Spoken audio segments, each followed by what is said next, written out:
Era conocido como el Ángel de la Muerte. Quería mejorar la imagen de la raza aria. La idea era que yo debía ir allí e intentar encontrar a Mengele. Temía ser detenido. Hay imágenes de Mengele en todas partes. Decían, ese no es Mengele, mienten. Ellos lo negaron. Muchos creyeron que podía haber fingido su muerte. Y todavía hay gente que cree que sigue vivo.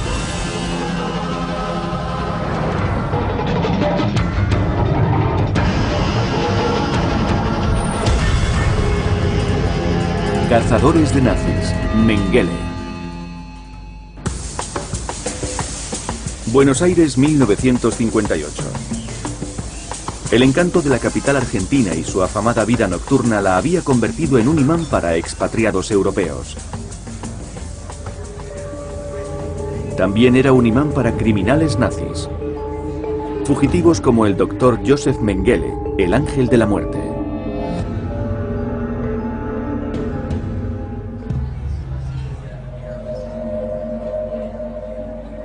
Le gustaba Buenos Aires y había una numerosa comunidad alemana. Algunos eran nazis. Tenía dinero. Era un hombre mundano y sin duda había hecho buenos contactos. Se encontró con Hans Rudel, el piloto más condecorado por Hitler, y con Wilhelm Sassen, buscado como criminal de guerra en Bélgica. Todavía era un nazi convencido. No llevaba una vida de fugitivo, al contrario, era bastante lujosa. En 1958, el Ángel de la Muerte, el hombre más buscado del mundo, aparecía en la guía telefónica de Argentina.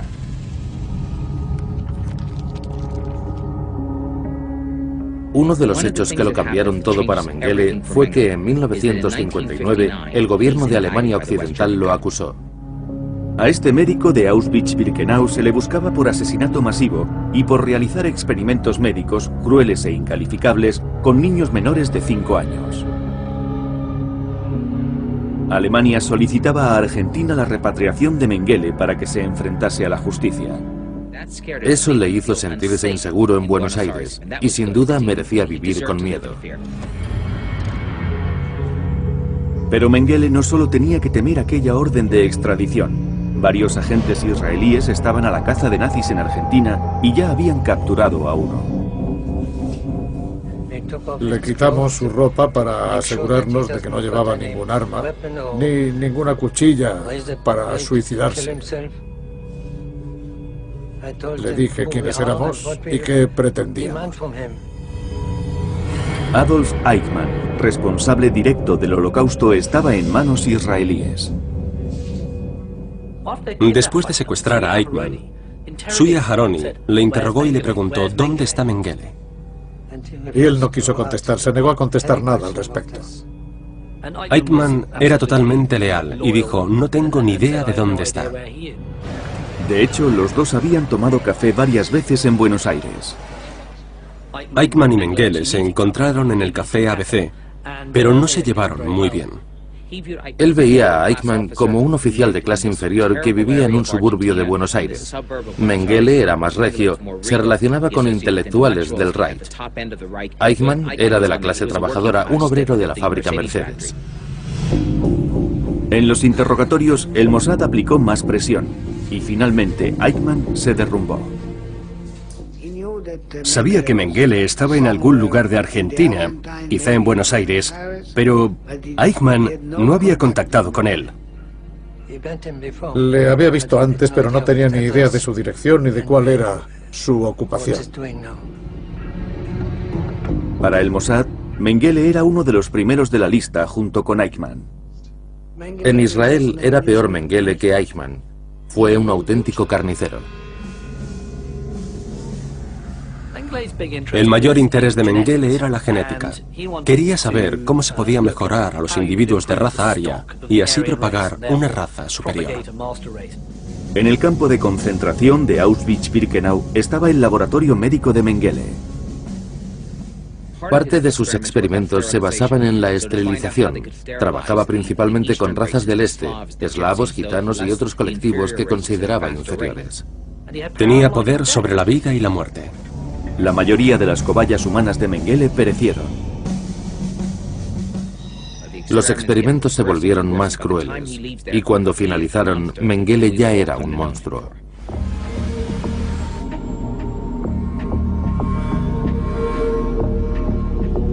Tres días después del secuestro de Eichmann, el agente Eitan se reúne con Isser Harel. El jefe del Mossad tiene buenas noticias. Isser Harel encontró la dirección de Mengele en Buenos Aires. Isser Harel era muy inteligente. Aseguró que podía coger a Mengele. El jefe del Mossad quería organizar un asalto de comandos en su dirección. Quería crear una segunda operación, cuando la primera aún no había acabado. Y eso es terrible. Si estás involucrado en dos acciones al mismo tiempo, multiplicas en gran medida el riesgo de fallar. De modo que yo sugerí que no lo hicieran. Pero Harel no quería perder la que podía ser su única oportunidad para capturar al doctor, y dio órdenes a sus agentes. La operación Mengele estaba en marcha.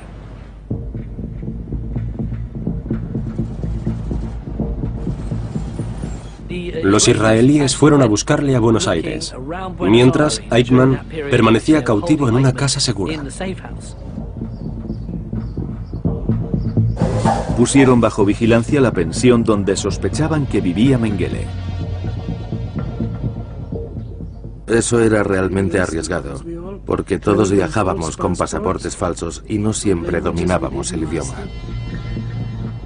Si te cogían en Argentina en 1960 como espía extranjero, no te hubiesen ejecutado, pero hubieses permanecido en la cárcel por un largo tiempo.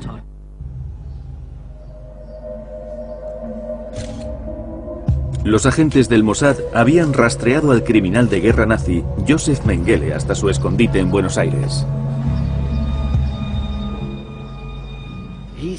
Enviamos a varias personas para que examinasen aquel apartamento. E hicieron preguntas evidentes. Subían a la pensión donde pensaban que había vivido y preguntaban: ¿es aquí donde vive el doctor Mengele? Esperando que quizá les dijeran: ah, el doctor Mengele, sí, vive ahí. Sin duda, el riesgo estaba en la comunidad alemana de Buenos Aires. Era de unas 250.000 personas por entonces. Era la comunidad alemana más grande fuera de su país. Atrajo a nazis como Eichmann y Mengele a Argentina.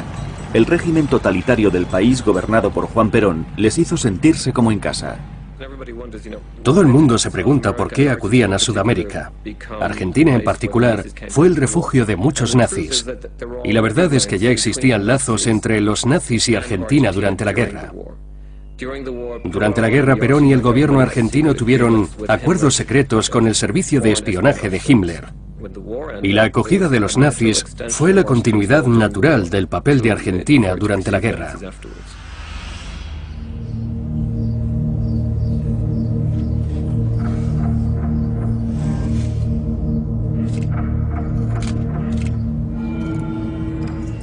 Mengele no estaba allí. El hecho es que no pudimos encontrarle. Se había camuflado mejor que Eichmann.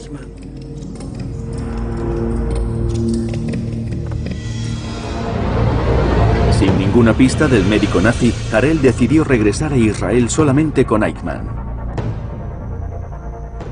Me temo que en esa etapa el Mossad iba tras una pista errónea. Hacía ya mucho que Mengele se había marchado. Mengele se trasladó a Paraguay, pero no huía, fue casualidad. Por eso no estaba en Buenos Aires. En diciembre de 1961, un tribunal israelí condenó a Adolf Eichmann y este fue ahorcado por sus crímenes. Pero el jefe del Mossad, Isser Harel, no había renunciado a Josef Mengele. Harel seguía empeñado en atrapar a Mengele. Se trataba de una figura notoria. De modo que ordenaron a Aharoni que planeara una operación para intentar encontrarlo. El experto agente del Mossad, Zvi Aharoni, regresó a Sudamérica para seguir la pista del médico nazi. Estaba decidido a ir allí para encontrar a Mengele. Idearon la tapadera de un historiador que escribía un libro sobre las SS. Sui y sus agentes recorrieron Argentina, Uruguay, Bolivia y Chile. Cierta información señalaba hacia Paraguay, pero cuando llegamos allí, él ya se había ido.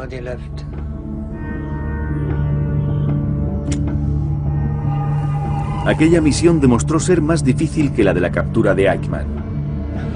Llevó al equipo hasta el límite. Finalmente, después de 2 años de búsqueda, se tomaron un respiro.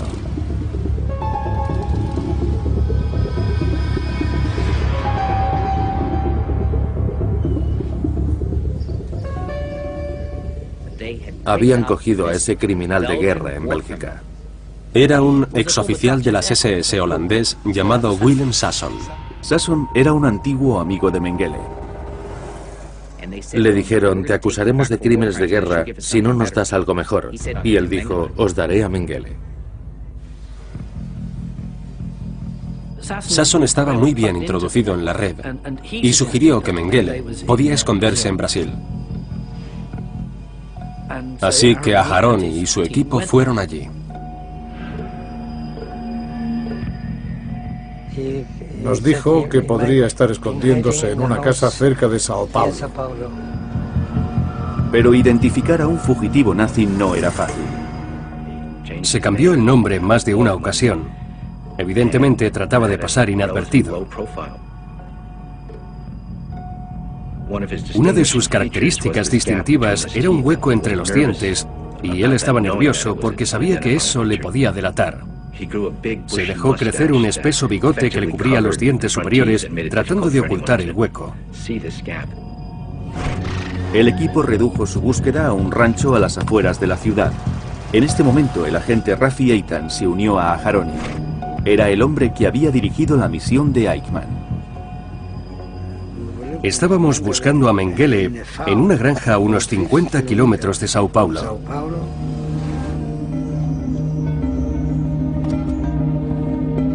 Los espías israelíes se pasaron días vigilando el rancho.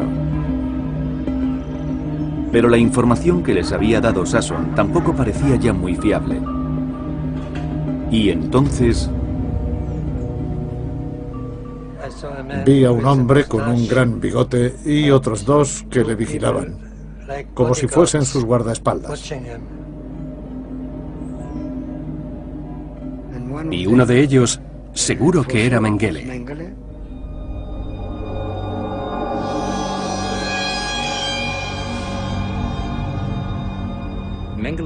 Mengele fue enviado a Auschwitz en mayo de 1943, solo 2 meses después de que cumpliera 32 años.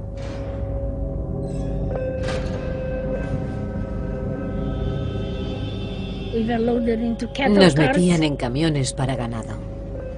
La gente rezaba y muchos lloraban. Mengele esperaba de pie en las rampas cuando llegaban los trenes. Quería estar allí para seleccionar a la gente a la derecha o a la izquierda, los que iban a vivir y los que iban a morir. Los más fuertes eran elegidos para trabajar como esclavos. Los niños, los ancianos y los débiles eran enviados a las cámaras de gas. Y todos sabían que ya no había escapatoria. Lo que más interesaba a Mengele para sus experimentos eran los gemelos. Uno de los métodos más efectivos de estudiar los genes era hacer pruebas en gemelos idénticos. En uno hacía los experimentos, en el otro no. Así podía medir los cambios con exactitud. Les inyectaba pigmentos en los ojos. Usaba a los gemelos para tratar de desvelar secretos del organismo y el nacimiento. A veces les disparaba en la nuca para luego diseccionar sus cuerpos y analizarlos. Era como una especie de cirujano asesino. Y también era despiadado. Mi madre nos cogió de la mano, a mí y a... Pensaba que siempre que pudiera tenernos cogidas, podría protegernos. Yo, en mi curiosidad infantil, miraba alrededor, tratando de imaginarme qué diablos era ese lugar. Y me di cuenta que mi padre y mis hermanos mayores habían desaparecido entre la multitud. Un nazi iba corriendo y gritando en alemán: ¡Gemelos, gemelos! Nosotras llevábamos, como siempre, los vestidos iguales. En esa ocasión eran de color borgoña. Le preguntó a mi madre si éramos gemelas, y mi madre no supo qué decir. Preguntó primero si eso era bueno. El nazi asintió con la cabeza, y mi madre dijo que sí. Recuerdo el momento en que miré hacia atrás y la vi alargar los brazos con desesperación, mientras los nazis la apartaban de nosotras. Nunca pude decirle adiós.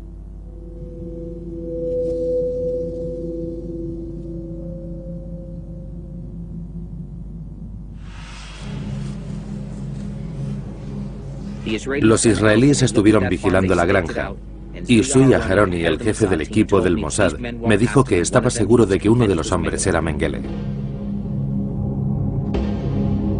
Después de huir durante 18 años, el ángel de la muerte estaba en el punto de mira del Mossad.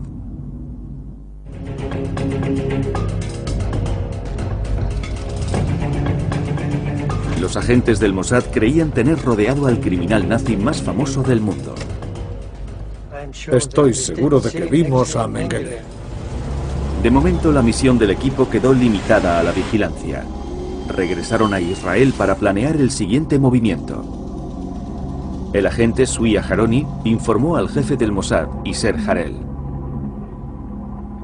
Harel no estaba tan convencido como sus agentes, pero Aharoni dijo que sabía que ese hombre era Mengele y que eso debía ser suficiente. Harel le respondió: estamos en 1961, han pasado 16 años desde el final de la guerra y le has identificado por una foto de 1938. Necesito más pruebas. Harel canceló las operaciones. Tenemos más cosas que hacer y hay bastantes problemas en casa. Nasser, el presidente de Egipto, trabajaba con científicos alemanes y acababa de lanzar varios cohetes capaces de alcanzar Israel. Yasser Harel se pasó todo un año tratando de acabar con esos científicos. La operación Mengele es archivada. La unidad de la caza de nazis del Mossad es discretamente desmantelada. Y Mengele vivió. Pero el médico nazi ya no disfrutaba de la buena vida. Después de 1959, cuando tuvo que huir de Argentina, debido a la petición de extradición, su vida sufrió un declive. Mengele estaba muy nervioso, casi paranoico. Pensaba que iban a cogerle. Joseph Mengele no sabía que el Mossad había abandonado su búsqueda. Le aterrorizaba que le secuestraran como a Adolf Eichmann y que le ahorcaran por sus crímenes.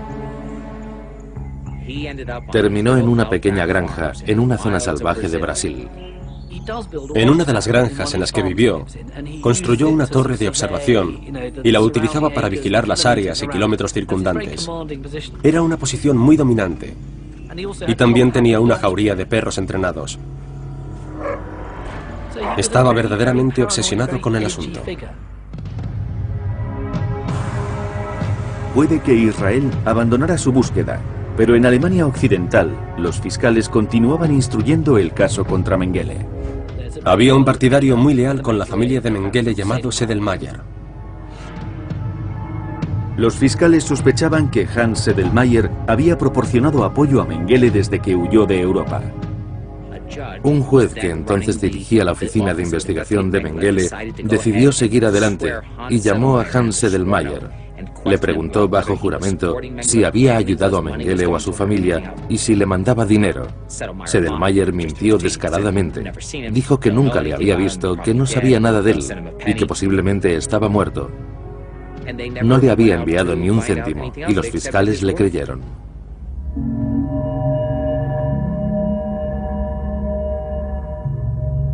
Mengele llevaba ya casi 20 años huyendo. Auschwitz fue liberado en enero de 1945, pero Mengele ya había escapado. Se escapó 10 días antes de que el Ejército Rojo liberara el campo. Fue un caos. Decenas de miles de prisioneros deambulaban por los campos. Nadie sabía quién era quién.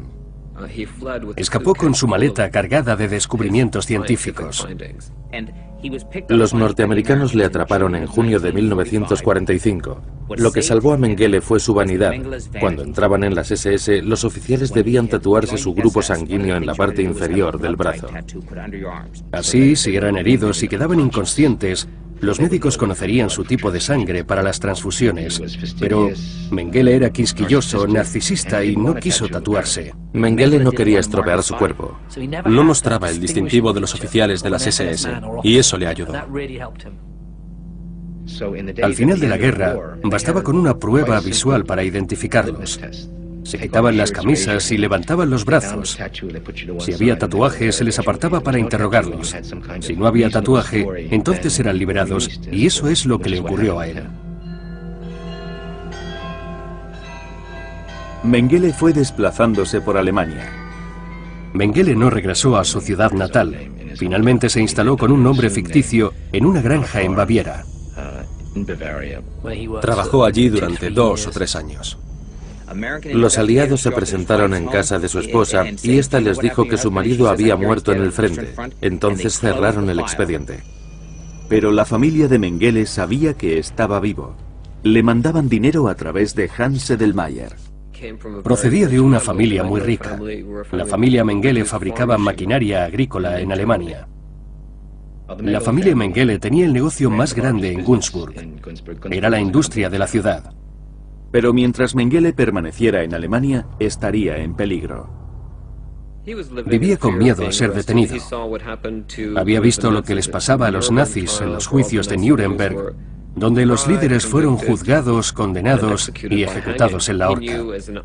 Y él sabía que, como médico de Auschwitz, correría la misma suerte. Mengele se puso en contacto con su familia en Günzburg y Edelmayer buscó el modo de sacarle del país. Si tenías suficiente dinero, podías escapar. Así que cruzó a Austria y desde allí pasó a Italia. Y como muchos otros nazis, llegó a Génova. Mengele consiguió un permiso de entrada a Argentina a nombre de Helmut Gregor. El barco North King lo llevó a Buenos Aires. Mengele llegó a Argentina en agosto de 1949. Poco después, empezó a vender maquinaria agrícola por toda Sudamérica. Y su negocio prosperó rápidamente.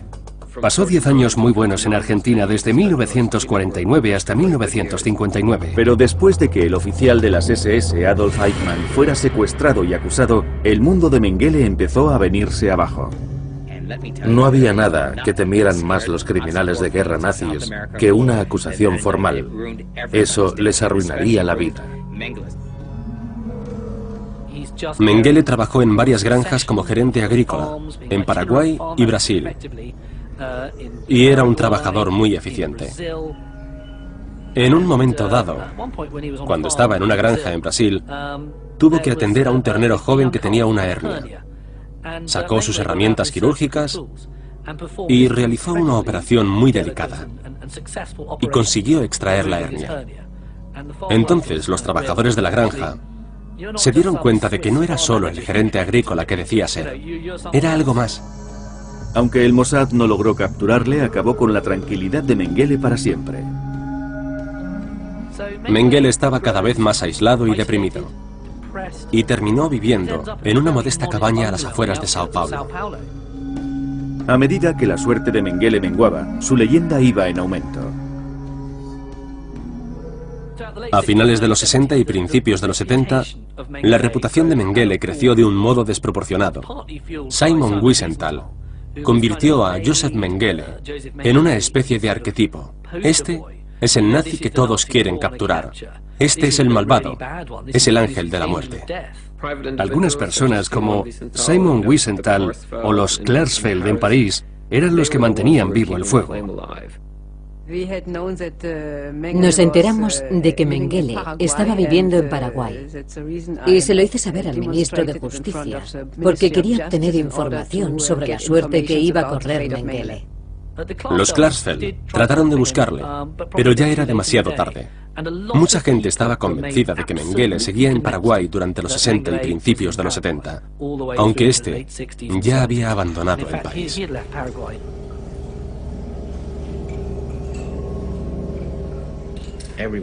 Todo el mundo tenía la idea de Mengele viviendo en una fortificación en la selva, con perros ladrando a su lado, lanchas listas en el río y ayudantes que lo protegían en todo momento. Tenemos la idea de Mengele en la película Los niños del Brasil, con su traje blanco, el poderoso nazi escondido en la selva, todo un mito. Nos creíamos las películas de Hollywood. Pero Mengele vivió una vida bastante miserable. Tenía la horrible costumbre de chuparse las puntas del bigote. Y se lo chupaba tanto que terminaba formando una bola de pelo. Su naturaleza paranoide empeoraba. No era un nazi escondido en la selva con una hacienda enorme. Era un hombre insignificante con una bola de pelo. Habían pasado 40 años desde la caída del Tercer Reich. Pero Josef Mengele, médico del campo de concentración de Auschwitz-Birkenau, seguía huido. A Mengele se le ve por todas partes.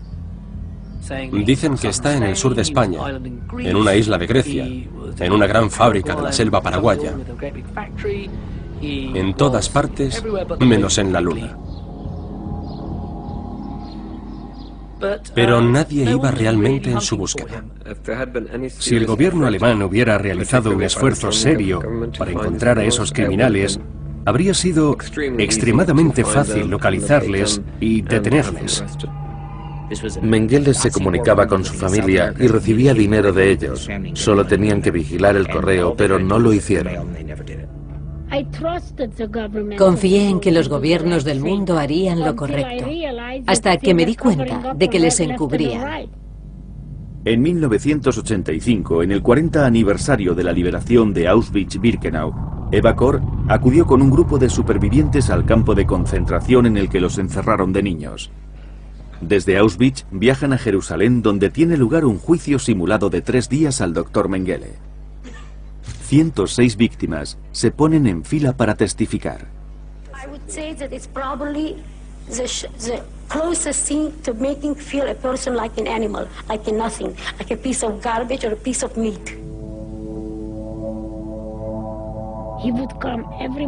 El doctor Mengele llegaba cada mañana vestido con un traje inmaculado.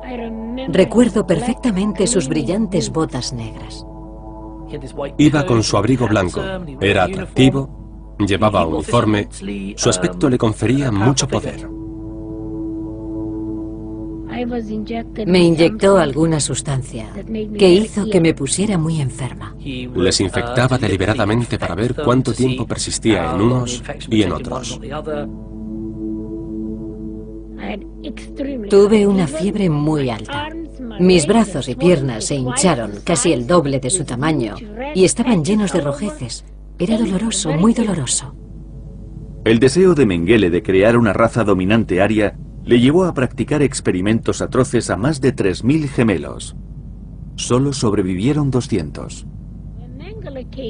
Cuando Mengele entró en la sala, seguido de otros 4 médicos, y miró el gráfico de la fiebre, dijo riendo con sarcasmo: pobrecita, es demasiado joven, solo le quedan 2 semanas de vida. Es todo lo que entendí, porque hablaban en alemán. Contra todo pronóstico, Eva y su hermana Miriam sobrevivieron para ver la liberación de Auschwitz por el Ejército Rojo. El resto de su familia pereció. A mí me pareció una pesadilla. Parecía que si cerrabas los ojos y volvías a abrirlos, toda esa pesadilla desaparecería. Pero no fue así. La pesadilla no desapareció. En 1985, las campañas de Eva Kor y otros coinciden con la voluntad política. La presión aumenta sobre el gobierno alemán, norteamericano e israelí debido a ese juicio simulado y se ofrecen recompensas millonarias por Mengele. Agentes de la seguridad de los 3 países se reunieron para coordinar sus esfuerzos. Alemania fue el país anfitrión y había varios agentes de Israel y los US Marshals.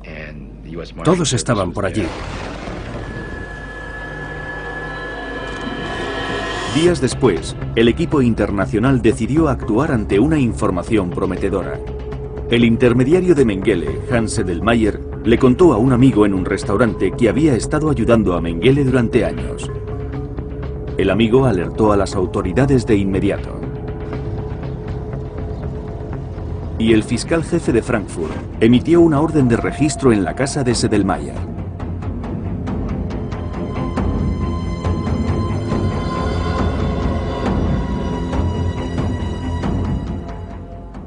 Sedlmayr siempre había sido considerado el vínculo potencial de Mengele en Sudamérica.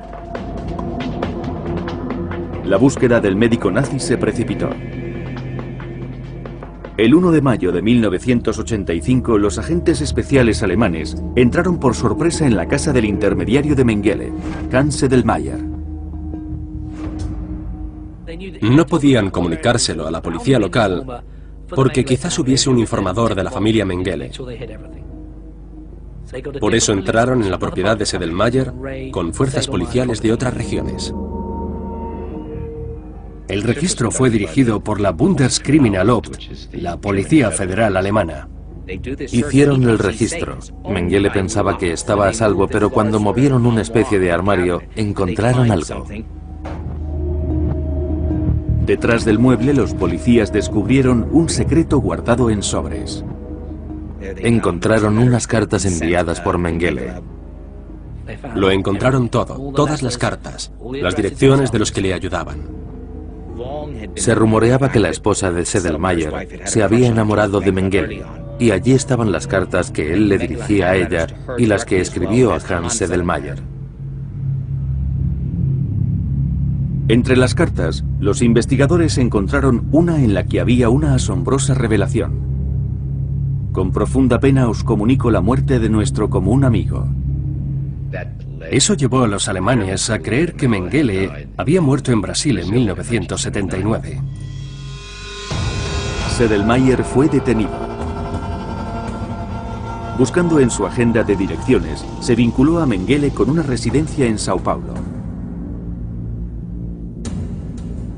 David Marwell, investigador del Departamento de Justicia de Estados Unidos, era parte de la fuerza internacional que buscaba a Mengele. Después de descubrir la documentación en casa de Sedlmayr, la policía alemana fue directamente a Sao Paulo.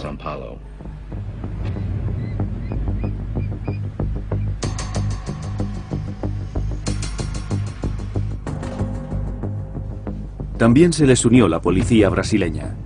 Romeo Tuma era el capitán que dirigía la investigación para la Policía Federal. Él recibía el material de los alemanes. Tuma averiguó rápidamente quién vivía en la dirección de Sao Paulo. Una familia alemana, los Bossert.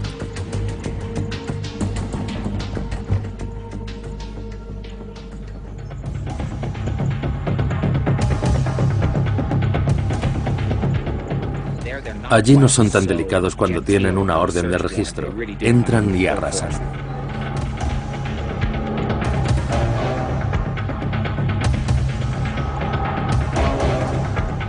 La policía preguntó a los Bossert sobre su supuesto vínculo con Mengele.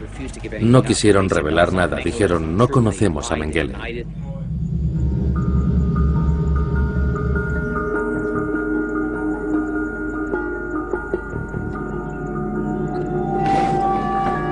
Pero Tuma enseguida encontró un improvisado relicario donde guardaban escritos personales y fotografías del médico.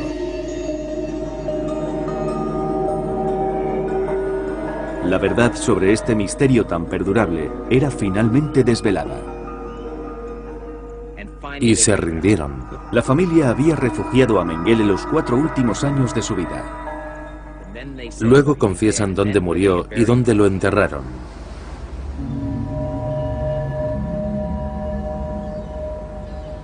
La tumba de Mengele estaba a las afueras, en un cementerio donde solían enterrar a los indigentes. Sacaron el cuerpo que llevaba allí 6 años.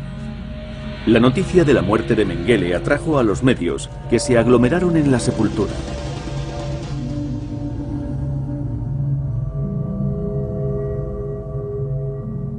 Expusieron el cráneo de Mengele para que lo viera todo el mundo, y las cámaras no dejaban de fotografiarlo. Pero quedaban algunas preguntas. Muchos creían que Mengele podía haber simulado su muerte perfectamente, ya que tenía conocimientos médicos y varios motivos para fingirla. Tenía una reputación diabólica, y además la imagen que había quedado de él era la de un científico astuto, que no respetaba ningún tipo de justicia. Pero muchos temían aún su astucia. Aunque los huesos de Mengele habían sido desenterrados, mucha gente pensaba que este criminal de guerra aún seguía vivo.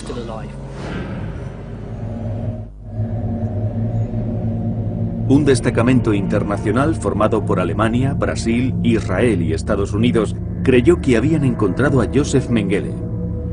Pero los científicos forenses debían demostrar que el cuerpo exhumado era realmente el del médico nazi. Reunieron a un equipo de paleontólogos, radiólogos y expertos dentales. Eran profesionales muy experimentados. Los israelíes enviaron al paleontólogo jefe de las Fuerzas Armadas. Los expertos forenses se proponían comparar los datos que recogieron de los familiares vivos de Mengele con las pruebas que pudieran extraer de los restos del esqueleto. Compararon el cráneo con una fotografía de la cabeza de Mengele, colocando una imagen sobre la otra. Fue inquietante, pero muy convincente como prueba.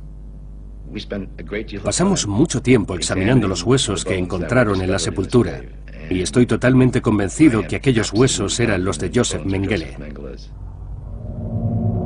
Pero a pesar de todo hubo que esperar la llegada de una nueva tecnología forense.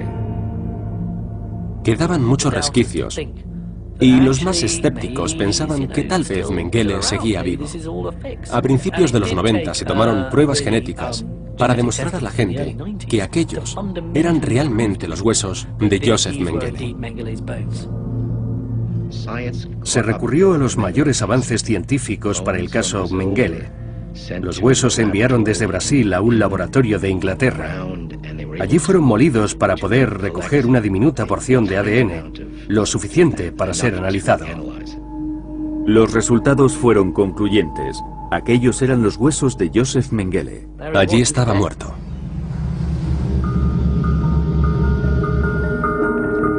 La búsqueda de Joseph Mengele había acabado y se revelaron todos los detalles de su muerte.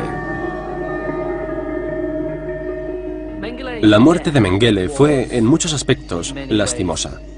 Tuvo la clase de muerte deplorable que se merecía. Fue con unos amigos a la playa de Bertioga, que está a unos 30 o 40 kilómetros de Sao Paulo, y estaban sentados en una especie de casita, una pequeña barraca de playa. Sus amigos le convencieron para que saliese a nadar con ellos, porque Mengele nunca salía afuera. Decía que no le gustaba el sol, y también pensaba que alguien podía reconocerle, pero ese día accedió a salir.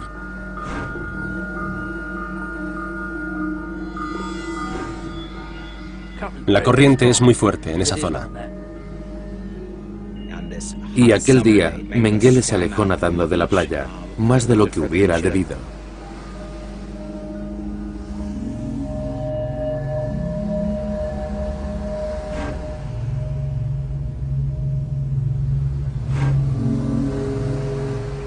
Y a los pocos minutos, sus amigos se dieron cuenta de que tenía problemas.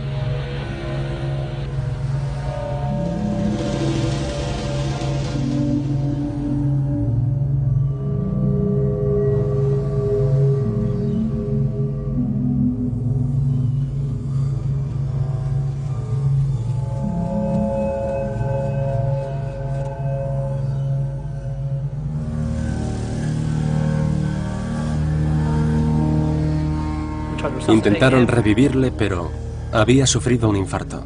Y si tienes un infarto mientras estás nadando, las consecuencias no son buenas.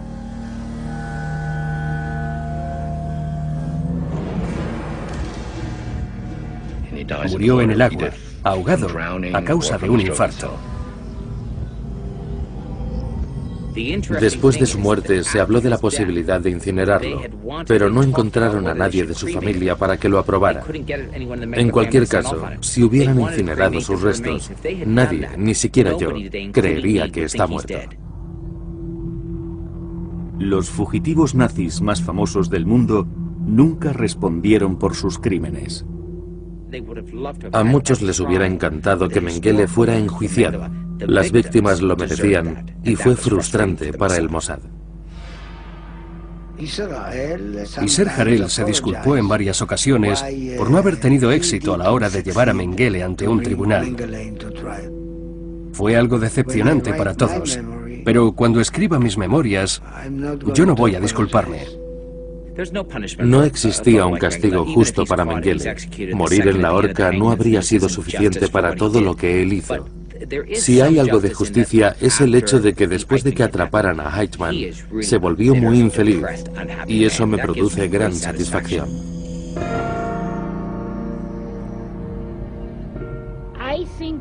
La verdad es que en muchos aspectos me dan pena las personas como Joseph Mengele, porque tenían una idea tergiversada de lo que está bien y de lo que está mal. En realidad, no creo que los torturadores escaparan impunemente. Creo que vivieron una vida miserable, llena de culpa. Si buscamos vestigios de justicia en todo esto, al menos sabemos que Mengele no vivió la vida que muchos imaginaban. El final de su vida fue muy triste. Mengele murió siendo ya viejo. Al infierno con él.